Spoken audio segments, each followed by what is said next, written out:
ආයිබෝවන් කියලා පිළිගන්නවා ජීවා සිම්පල් ලයිෆ් YouTube channel එකට. අනුරාධපුරේ වන්දනාව යනකොට ඉතාමත් ආරක්ෂිතව, ඉතාමත් සුව පහසුව, අඩු මුදලකට නවාතැන් ගන්න තැනක්ද ඔබත් හොයන්නේ. එහෙනම් බෝසෙවන නිවාඩු නිකේතනය තමයි හොඳම තැන. දුම්රියපලට සිංහකනුවට ආසන්නේ මාකට් එකේ උඩ තට්ටුවේ තමයි මේ නිවාඩු නිකේතනය පිහිටලා තියෙන්නේ.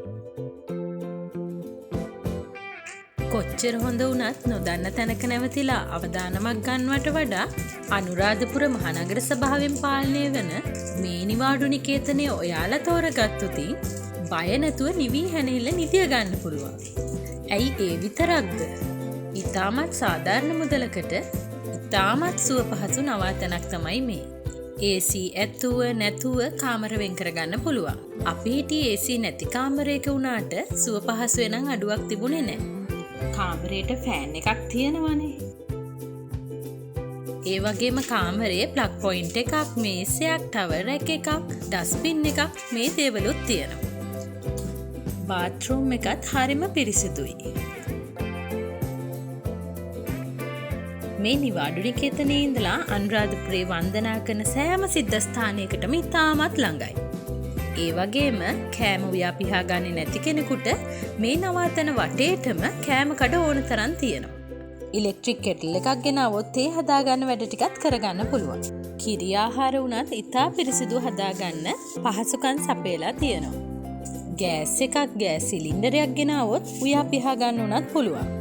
අනුරාධපුර වන්දනාව ආපු අය කිරි ආහාර සකස් කරනවා නම් උයලා පිහලා ගෙනියන්න ලැහැත්ති කරගන්නවා නම් ඒකටත් පහසුකම් තියෙනවා.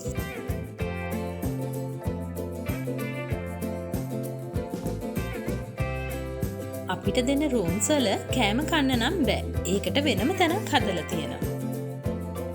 ඒ තැනට ගිහිල්ලා සුව පහසුවෙන් ආහාර ගන්න පුළුවන්. පෞද්ගලික වාහනයකින් ආපු නැති කෙනෙකුට උනත් කෝච්චියේ බස් එකේ අනුරාධපුරයට ආවත් මේ නවාතැන්පලේ නැවතුනොතින් අනුරාධපුර වටේම සංචාරය කරන්න ලොකු ගාණක් නම් යන්නේ නැහැ. මේ ඉස්සරහෙන් තියෙන කොටසේ ආරක්ෂිතව වාහන පාක් කරගන්න පුළුවන්. පෞද්ගලික වාහනයක එනවා නම් නිවාඩු නිකේතනයට කතා කරන වෙලාවේ පාකින් පහසුකම් ගැන අහන්න. මේ නවාතැන ඒ තරම්ම හොඳ නිසා තමයි ඔයාලටත් මේ වීඩියෝ එක අරගෙන ආවේ. මේ වගේ වටින වීඩියෝ බලන්න මාව සබස්ක්‍රයිබ් කරලා බෙල් අයිකන් එකත් ක්ලික් කරන්න. මේ තියෙන දුරකථන අංකය සහ කාමරවල මිල ගණන්. කල් වේලා ඇතිව සම්පූර්ණ නිවාඩු නිකේතනයම උනත් වෙන් කරගන්න පුළුවන්. ලොකේෂන් එකේ ලින්ක් එක ඩිස්ක්‍රිප්ෂන් බොක්ස් එකට දාලා තියන්න.